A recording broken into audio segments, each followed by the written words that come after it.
Certains tombent dans la marmite. Est-ce que tu es tombé dans la brouette de chantier étant gamin ? Dans la brouette de chantier, c'est marrant. Mon père, oui, était dans la maçonnerie très tôt.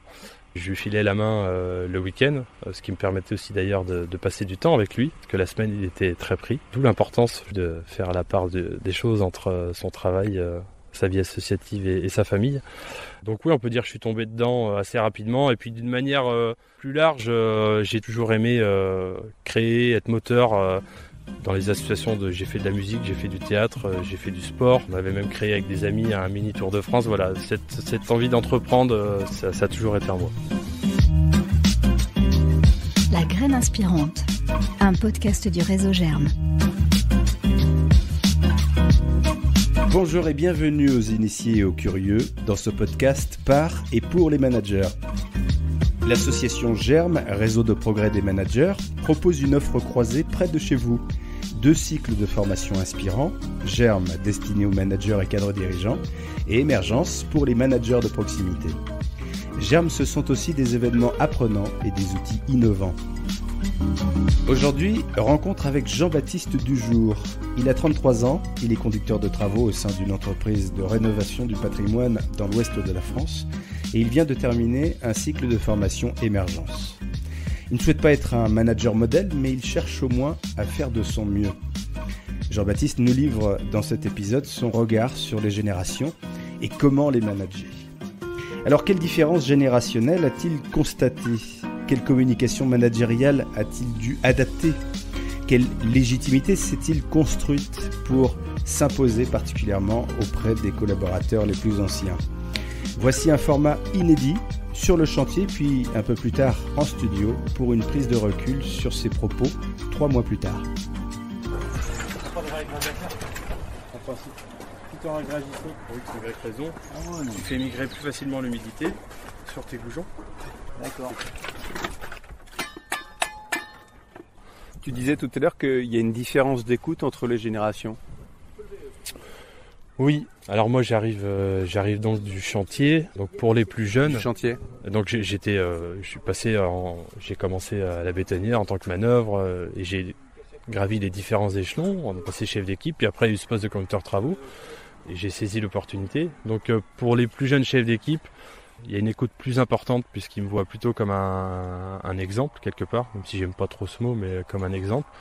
Et ce qui m'a emmené à ce poste-là, c'est mon côté organisationnel et réfléchi. Parce que à 33 ans, on peut pas dire que j'étais le plus aguerri des chefs d'équipe, c'est logique. Donc c'est pas ma technique qui a fait la différence, c'est plutôt mon côté peut-être déjà management et organisationnel, préparer un chantier, bien l'organiser de A à Z. Donc les jeunes attendent plutôt ça et les anciens, eux, avec eux je vais très peu accentuer sur la technique puisqu'ils la connaissent. Je vais rien leur apporter, si ce n'est des petits points de détail surveillés parfois parce qu'avec l'ancienneté on oublie des choses. Et pour le coup, voilà, les anciens, donc ça va plutôt être un peu de vigilance et puis travailler sur l'organisation et puis leur bien-être aussi. Parce que c'est des gens qui ont un certain vécu, qui ont des années d'expérience dans la maçonnerie, c'est un milieu difficile. Donc on raisonne pas pareil en termes de management. Je demande pas la même chose aux équipes plus jeunes, plus anciens.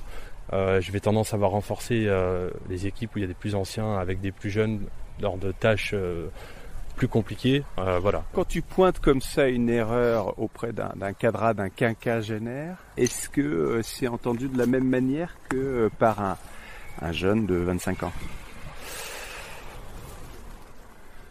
Alors, non, c'est pas entendu de la même manière. Là, je suis persuadé qu'il faudra que je lui en reparle. C'est une certitude. Là, sur le même chantier qu'on vient de voir, il y a un beaucoup plus jeune qui sort de son apprentissage, qui vient de faire une erreur. Je sais qu'il n'est pas bien, je sais qu'il a compris, il ne la refera plus. Ça, c'est une certitude. Parce qu'il a conscience de la notion de perte de temps, voilà. Là, c'est une erreur d'un plus ancien, c'est une erreur, c'est un savoir-faire qui n'a pas été respecté. Donc si je réinterviens pas dessus, je sais qu'il va la reproduire. On sait très bien comment ça se passe. Moi, je vais insister parce qu'il y a des plus jeunes derrière, parce qu'on leur apprend d'une certaine manière et il faut que ce soit respecté, quoi. qu'est-ce que tu retiens particulièrement sur le champ de la communication? C'est faire attention aux mots, faire attention à l'attitude? Alors il y a l'attitude, parce que notre visage parle beaucoup, forcément. On peut parfois, par un petit sourire, donner l'aspect d'être ironique à la personne qui nous regarde. Donc notre visage dit beaucoup de nous, donc il faut garder quand même une attitude assez, alors je dirais pas froide, mais assez neutre. Puis vraiment, c'est cette histoire de Canal et de bien connaître aussi ses collaborateurs. J'ai le cas avec mon assistante. Je suis quelqu'un de nature plutôt drôle, plutôt jovial, qui aime bien blaguer. Et parfois, tout le monde ne reçoit pas la blague de la même manière. Et c'est le cas avec mon assistante. Au démarrage, elle venait de changer 2 fois de conducteur travaux, donc bouleversement pour elle. Moi, j'étais le 3e en peu de temps. On se connaissait pas encore vraiment et j'ai fait 2-3 blagues. Et là, elle est venue me voir, elle m'a dit bah non, du coup, ça me fait pas rigoler. Donc voilà, c'est des choses qui nous font remettre en question. Et, sur des blagues à l'encontre pas à l'encontre, mais faisant référence à son travail ou une manière déguisée, ironique, parce qu'on disait tout à l'heure, de lui faire comprendre les choses, mais sur le fond d'humour un petit peu. Ça parle toujours de quelque chose en fait, l'humour. Effectivement, on peut faire passer beaucoup de choses avec l'humour. Surtout quand ça implique l'autre. Oui, c'est vrai. Et on peut faire passer beaucoup de choses et c'est là où il faut faire attention parce que ça peut être plus ou moins bien perçu. Donc tu as fait ton contrôle technique humour et tu repars avec un nouveau véhicule maintenant. Ouais. Il ressemble à quoi ton humour maintenant? Déjà il est beaucoup plus réfléchi. C'est-à-dire que ne serait-ce qu'avant de faire les points un à un, donc avec mes chefs d'équipe ou avec mon assistante, ou même avec mon N+1, je prends le temps avant de dire ce que j'ai à dire, où je l'étudie avant, je réfléchis, et même quand j'ai une blague ou autre à faire, je me dis attention, comment ça va être perçu par la personne en face. Ou même déjà mon assistante le matin, je prends 5-10 minutes pour parler avec elle, savoir comment elle va, comment sa soirée s'est passée, et on voit tout de suite si la personne est dans une dynamique positive, et elle est enclin à, entre guillemets, à tout entendre et à rigoler sur pas mal de choses. Et ça, c'est vraiment important, c'est de savoir comment l'autre est en face de soi et prêt à accueillir ce qu'on va dire, quoi. Tu as utilisé 2 fois le mot certitude. Est-ce qu'on peut avoir des certitudes dans le management? Oui, j'en ai une, c'est que l'humain est au cœur de tout. Ça, c'est ma certitude. Parce que moi, je suis au poste où je suis, c'est une chose, j'en suis hyper content. J'adore manager les gars, le dialogue, tout ça. Mais sans eux, je ferais rien. Et l'entreprise, sans nos gars sur les chantiers, on ferait rien. Donc il faut accorder de la place à l'humain. Et je pense que dans les années qui vont venir, ça va être de plus en plus vrai. Les façons de voir les choses ont changé. Quoi, par exemple ? Le rapport au travail n'est plus le même. Autrefois, on pouvait accepter de passer 12-13 heures pour son entreprise. C'est plus le cas maintenant. Il y a les enfants, il y a la vie associative, il y a de l'engagement à côté. Donc, je pense que pour les entreprises, c'est important de prendre ça en compte. C'est pas facile parce que ça nécessite une autre vision, un autre objectif certainement pour les entreprises, mais ça passera par là. Moi, je le répète souvent. Alors, je sais pas si, mais en maçonnerie, il n'y a aucune boîte qui a osé encore le faire, mais peut-être qu'un jour, il faudra adapter les horaires de travail ou donner plus de flexibilité pour que les gens puissent aller chercher leurs enfants plus tôt le soir, continuer à faire leur vie sportive, leur engagement associatif. Voilà, ça me paraît important. Sinon, on n'arrivera pas à recruter, quoi. À mon sens, les générations qu'on a eues où le travail passait avant tout, c'est plus le cas maintenant. Et on le voit bien entre générations déjà.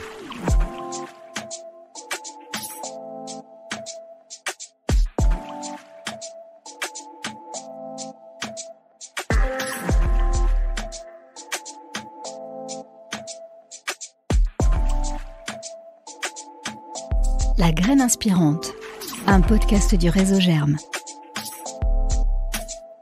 À 33 ans, Jean-Baptiste occupe une place médiane au sein de l'entreprise, entre les apprentis et les maçons aguerris.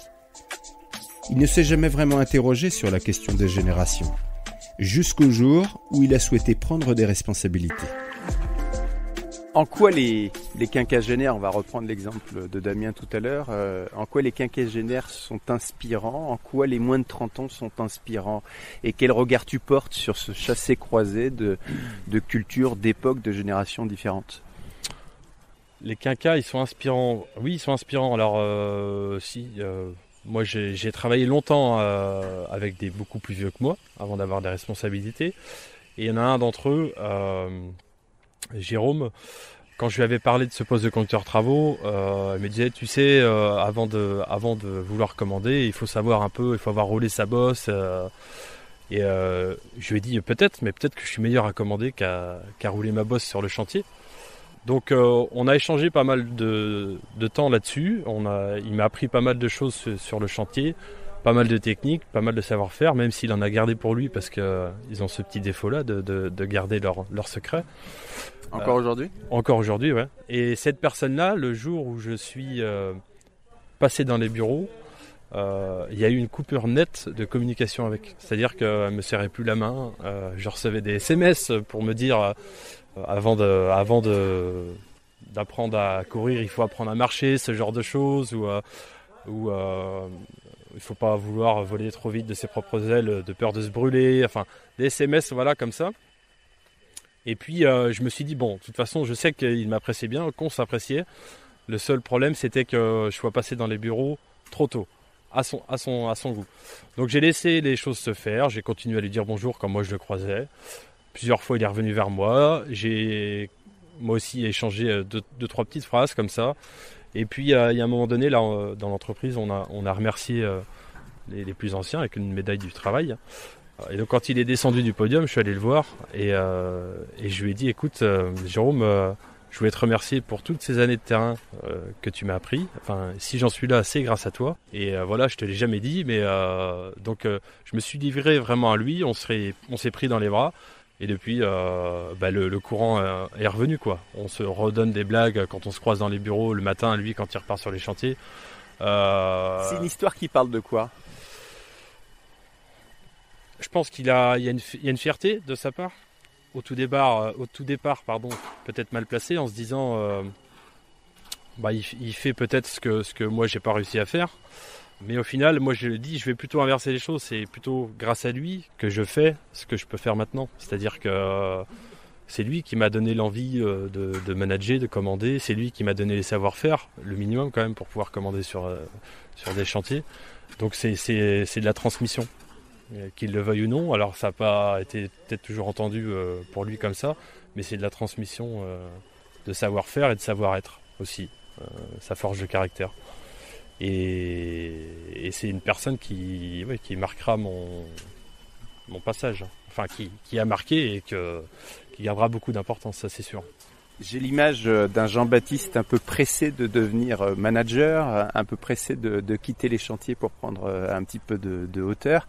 D'abord, est-ce que c'est juste comme image ? Et puis, deuxièmement, est-ce que tu observes ça, ce besoin d'apprendre vite et bien de la part des plus jeunes générations ? Alors l'image, elle est pas fausse, hein. C'est vrai que quand je suis rentré dans l'entreprise donc en 2010, j'aimais bien la pierre, j'ai assez vite appris au contact des plus anciens forcément. Très vite je me suis positionné pour des postes soit de second, soit de chef d'équipe. Donc on m'a très vite cerné avec les entre guillemets les dents longues comme on dit. Mais voilà, j'assume pleinement, j'aime bien apprendre, j'apprends certainement vite. Mais j'ai rien contre cette image. Je pense que les gens qui ont envie d'apprendre, au contraire, il faut les aider, il faut les pousser dans ce sens-là. On peut être, il en faut pour tous les postes. Ouais. On peut être très bon chef d'équipe et ne jamais être un bon conducteur de travaux ou un bon manager, comme on peut être un bon manager et moins bon sur les chantiers. Et très sincèrement, je pense que, pas dire que j'étais dénué de qualité sur le chantier, mais je pense que j'ai vraiment trouvé ma place. Ouais.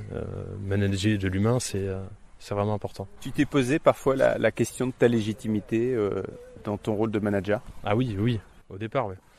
Au départ, c'est vrai que quand on commence à faire les points, les 1 à 1 avec l'ensemble de mes chefs d'équipe, alors les plus jeunes, pas de problème, mais les plus anciens, quand ils remettent un peu en question ta parole sur telle ou telle chose, et qu'après on se retrouve devant notre ordinateur où là on se dit mince, est-ce que ils ont raison, j'ai tort, comment on fait, est-ce qu'il faut que j'appuie sur ma position, donc au départ on fait des choix, c'est là qu'on apprend, parfois on va dans leur sens, puis finalement ça fonctionne pas et on se dit j'aurais mieux fait de rester. L'important c'est d'échanger et de prendre la décision et ma décision. Mais ma décision peut être à l'heure, mais il faut que ce soit moi qui la donne. Donc il y a des moments où j'ai douté. Maintenant, je doute plus. Je suis je suis bien à ce poste-là. Et puis surtout, je prends beaucoup de recul. Et je pense que pour tout manager, il faut savoir prendre du recul. En quoi es-tu un manager différent depuis le cycle émergence ? Je suis beaucoup moins dans l'opérationnel. Puis j'ai vraiment fait une grosse prise de recul. Voilà, là où j'aurais pu, c'est ce que je disais tout à l'heure, démarrer au quart de tour pour quelque chose qui ne va pas sur un chantier, un ennui ou autre. Là, je m'assois et je me dis, attends, prends du recul, regarde, on va trouver une solution. Et puis tous les interlocuteurs qu'on a eus chez Emergence, notamment Stéphane Bijard, que j'ai énormément apprécié sur les points positifs, c'est que quand il dit qu'en France on a cette fâcheuse façon de voir les choses, qu'on cherche toujours à ce qui ne va pas, on regarde jamais le positif. Et moi je m'évertue maintenant le matin à souhaiter une bonne journée à mes gars, parce que de la manière dont on le dit, entre bon courage, partir au travail, c'est-à-dire ça va être dur, allez, bon courage, ou les gars, passez une bonne journée, ou bonne route, ou voilà. Moi mes gars, quand ils partent de mon bureau, ils ont le sourire. En ce moment, c'est pour ça que je disais qu'il y a pas de, pour moi, j'ai pas de point négatif, quoi. Et ça m'embête un peu. On est en open space, quand j'en vois d'autres équipes. Ils traînent les pieds, c'est le temps.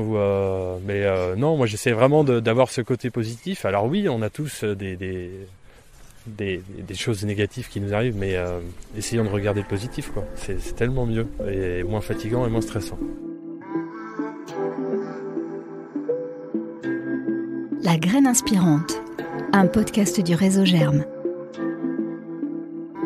Nous retrouvons Jean-Baptiste 3 mois plus tard. Alors comment l'attention aux générations a-t-elle maturé en lui ? Quel rôle a joué le départ de l'un de ses mentors ? Et tout d'abord une question. Quel regard porte-t-il sur ses propres propos 3 mois auparavant ? Quand je prends un peu de recul, je me dis que je suis assez fier de mon parcours, de la manière dont j'ai évolué, mais très humblement. Je veux pas être un modèle, mais plutôt un exemple. Voilà, c'est ce que je cherche à être en tout cas. Et puis je suis fier de mes valeurs. Le côté humain pour moi est très important. Et je pense qu'au jour d'aujourd'hui, c'est ce qui caractérise mon management. Qu'est-ce que tu as observé du fonctionnement des générations depuis notre entretien ? Bon, déjà, il s'est passé quand même un événement au sein de l'entreprise depuis notre entretien. C'est qu'on a eu le départ d'un de nos anciens, qui n'était pas un de mes chefs directs, mais en l'occurrence qui était Jérôme, celui-là avec qui j'avais pas mal échangé avant d'avoir le poste. Et cette personne-là, elle est partie après 42 ans de service dans l'entreprise, ce qui est quand même énorme. Elle a côtoyé énormément de monde. Et en fait, moi, de par mon rôle aussi de délégué d'entreprise, on a voulu lui organiser quelque chose et un petit départ le matin à l'aube à 7h, son dernier départ avec son véhicule. J'ai pas eu besoin de mobiliser énormément les gens. Très naturellement, les plus jeunes, ils ont dit bah oui, bien sûr qu'on va lui faire quelque chose. Il nous a tellement appris, tellement passé son savoir-faire, alors toujours avec son caractère bien particulier, mais voilà, tout le monde voulait lui être reconnaissant.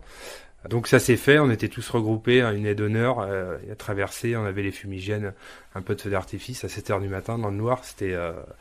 Il est sorti de son camion, il avait les larmes aux yeux, il a serré la main à tous les gars, un par un, avec un merci pour chacun, et on a senti vraiment là que lui, il était reconnaissant, mais nous aussi, on avait de la reconnaissance par rapport à ce qu'il nous avait donné. Et puis, il y avait vraiment cette osmose, et c'est là qu'on voit que toutes les générations ont à s'apporter, quoi. Les plus anciens comme les plus jeunes. Et puis, je dirais qu'au jour le jour, dans le management, les plus jeunes, ce qui est le cas de mon chef d'équipe, là, quand il est venu me voir sur le chantier, lui, il est plus dans le débriefing et puis dans la demande de feedback, quoi. De savoir comment se passe le chantier, est-ce qu'on est dans les temps, est-ce que cette solution était bonne, comment s'organiser, voilà, dans ces choses-là. Les plus anciens sont un peu plus sur la recul et vont être plus observateurs, quoi. Il faudra davantage rentrer dans leur moule avant de se faire accepter, mais je dirais que ça se fait quand même naturellement. Et puis voilà, je faisais le petit parallèle avec je parlais de Claude Onesta, mais Didier Deschamps l'est aussi. C'est qui Claude Onesta? Donc l'entraîneur de hand d'équipe de France, et c'est vrai qu'il disait, je prends pas les 15 meilleurs joueurs français, mais je prends les 15 joueurs qui sont capables de jouer ensemble. Et nous, en tant que manager, en tout cas moi, manager de proximité, c'est mon rôle, c'est de trouver la bonne osmose dans mes équipes, entre les plus jeunes, les plus anciens, ce que chacun va apporter à l'autre, et puis de les faire fonctionner ensemble pour que derrière, on arrive à sortir des chantiers qui sont superbes, quoi. Pour avoir 3 bons compagnons, mais au caractère complètement incompatibles, et au final ça donne rien de bon, et on peut en avoir d'autres moins bons mais qui ont envie d'apprendre, et les anciens sont là pour ça. Donc c'est à nous de trouver le bon feeling et le bon amalgame. À la base, c'était pas un sujet pour toi, les générations, parce que tu travailles depuis longtemps avec des jeunes et puis des bien plus anciens que toi, et finalement tu te rends compte qu'il y a peut-être des disparités, des complémentarités à mettre en évidence. Oui, c'est vrai que notamment sur une de mes équipes là, en termes de travaux effectués, moi je vais être beaucoup plus intransigeant sur le travail des plus anciens, puisque ils ont cette expérience, on leur a donné le temps d'apprendre. A contrario, les jeunes aujourd'hui, alors ils veulent aller tous un peu plus vite que la machine, moi également, je me considère dedans. Le monde va plus vite, on veut toujours tout plus vite, et du coup, ils ont peut-être pas forcément ce temps d'apprendre, on leur laisse pas le temps d'apprendre, donc c'est vrai que on va plus facilement leur laisser le droit à l'erreur. Et en tout cas, je trouve ça plutôt logique. Ça veut pas dire qu'on laisse passer, mais en tout cas, faire une erreur, si on l'a comprise et qu'on l'a bien analysée, généralement on la refait pas 2 fois. Donc, quand on a 50 ans, on a le droit de faire des erreurs? C'est une bonne question. Je pense que oui. Il y a hésitation là. Il y a hésitation, c'est vrai. Oui, mais en fait, on a le droit de faire des erreurs à tout âge. Mais bon, si je pose les micros, ça donne quoi? Non, c'est compliqué. Alors, techniquement parlant, je dirais que la marge d'erreur est très faible quand on a quand on arrive à 50 ans ou plus. On commence à connaître son métier sur le bout des doigts. Par contre, il est plus facile de faire des erreurs de management à cet âge-là, dans le dialogue avec ses collègues. Ça, effectivement, c'est plus facile parce que c'est pas quelque chose qu'on a appris. Voilà. Pour ces personnes-là, ils sont chefs d'équipe. Ils sont au-dessus de la mêlée. Mais justement, c'est aussi à nous, en tant que manager, de leur faire comprendre et de leur montrer que, non, on peut avoir le statut de chef, de manager, de directeur, et pour autant, moi aujourd'hui, je suis manager. Mon rôle, c'est de que la mayonnaise prenne, et je compare ça un peu comme à la mairie. Oui, parce que tu es élu. Oui, je suis élu dans une petite commune de 1700 habitants, et je suis en charge du projet de rénovation du centre-bourg, et on veut faire de la co-construction. Et en fait, quand on a emmené ce projet de co-construction, il y a des plus anciens qui ont dit, mais à quoi ça sert? De toute façon, c'est vous qui décidez. Vous êtes élu, c'est vous qui décidez. Et justement, je leur ai dit, mais non, parce que vous avez le savoir et le passé sur la commune que nous, on n'a pas. Alors effectivement, financièrement, c'est les élus qui tiennent les cordons, mais derrière, l'important, c'est de pouvoir échanger avec l'ensemble de la population, et il faut enlever cette image mais ça c'est très ancré en France, plus on est haut placé, plus on a de pouvoir, et c'est à nous de décider, les autres se taisent. Et je pense que une entreprise qui fait de la co-construction, du team building et autres, tout ça, ça peut être que bénéfique et faire avancer faire avancer la société en général, quoi. En quoi ça peut les insécuriser, les plus anciens, la notion de co-construction? Je dirais que ça peut leur emmener des craintes parce qu'ils ont l'impression de pas savoir où aller et que la personne en face, ou en tout cas au-dessus eux, ne sait pas non plus où elle va parce qu'elle pose trop de questions. Donc je pense que oui, ça peut les insécuriser à ce niveau-là. Mais là encore, si c'est l'objectif commun a été bien défini de base, bien expliqué, je suis vraiment pas là pour être ton chef, mais je suis plutôt là pour on va être sur la même ligne de départ et sur la même ligne d'arrivée, et on va faire ce bout de chemin ensemble, quoi. Toi avec ton expérience, moi avec mes idées nouvelles, et puis ça va matcher. Les besoins des jeunes sont différents peut-être des plus anciens, en tout cas exprimés différemment. Peut-être même que les jeunes nous enseignent le fait d'être plus attentifs à nos besoins. Tiens, le respect des horaires par exemple. Oui, alors le besoin des jeunes, oui. L'équilibre vie pro, vie perso, c'est quelque chose qu'on n'avait pas autrefois, où les plus anciens se donnaient 12-13 heures pour l'entreprise. J'ai l'exemple chez nous, l'ADN de notre entreprise, c'était de pas compter ses heures. Aujourd'hui, les jeunes que l'on fait rentrer, et j'ai l'exemple dans les bureaux, il y a un contrat d'heure qui est de 8h à 17h ou 17h30. Cette personne-là va faire ses 8h, 17h30. Et ça se passe très bien, elle fait son travail, personne n'a rien à lui reprocher. Donc, pourquoi faire plus au final? Cette personne-là, elle a le temps d'aller courir, d'aller voir ses amis, s'occuper de sa famille. Et ça fonctionne. Et cet équilibre-là, vie pro, vie perso, les jeunes en sont de plus en plus demandeurs, et c'est ce qui est logique. Là, pour le coup, du haut de tes 33 ans, tu observes cette situation depuis le club des anciens ou depuis le club des jeunes? Je dirais que pour le coup, je suis plutôt dans le club des jeunes de ce côté-là. Même si je compte pas mes heures non plus, et je le fais avec plaisir.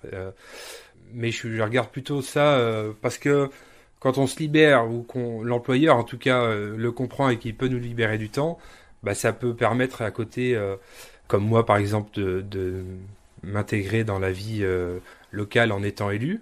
C'est un épanouissement à côté du travail. Voilà, c'est d'autres projets, d'autres choses à réfléchir, d'autres gens à rencontrer. Ça peut permettre à un jeune d'être entraîneur de foot pour les plus jeunes, pour soulager une association. Ça peut permettre de faire du théâtre, simplement de ne rien faire, de lire, d'avoir du temps pour soi et de pas rentrer chez soi et de se dire dans 7 heures je me relève, je repars au boulot, et ainsi de suite. Et on a fait que ça, et forcément à un moment donné on peut pas s'épanouir comme ça. Qu'est-ce que tu as envie de proposer de différent à tes équipes pour favoriser davantage les générations dans leurs différences, dans leur complémentarité? Si je pouvais demain le top du top, je les emmènerais au ski, mes 3 équipes, mes chefs, les apprentis, les seconds, passer une semaine faire de la randonnée, discuter ensemble, échanger sur le vécu des uns des autres, ça serait le top. Bon, c'est pas moi qui tiens les cordons de la bourse. Alors lundi prochain, pour faire plus proche. Mais lundi prochain, on pourrait imaginer de se retrouver autour dans la salle de pause, autour d'une galette, d'un café, partager tous ensemble. Vous le faites pas ça?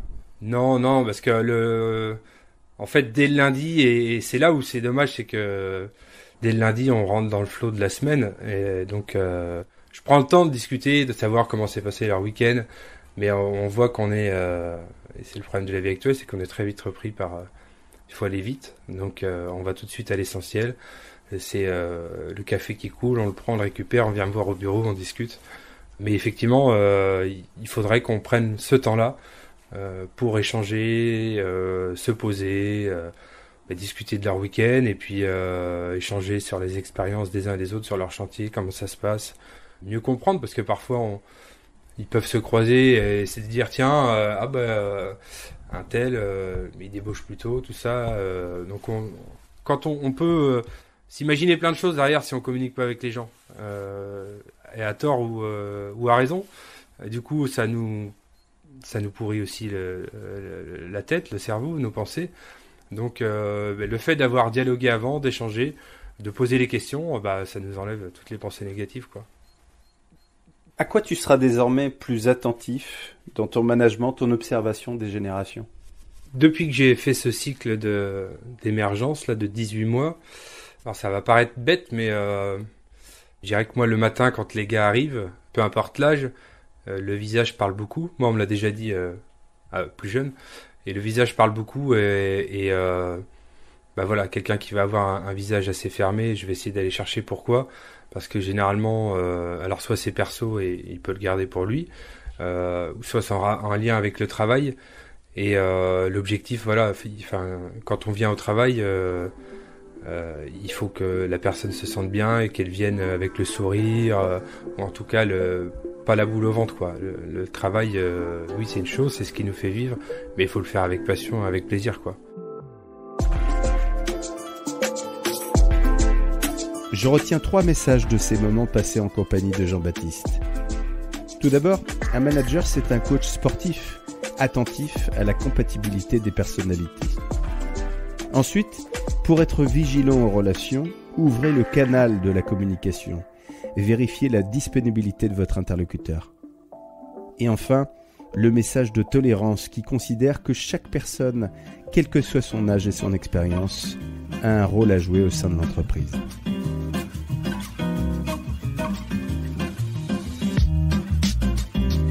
La graine inspirante, un podcast du réseau Germe.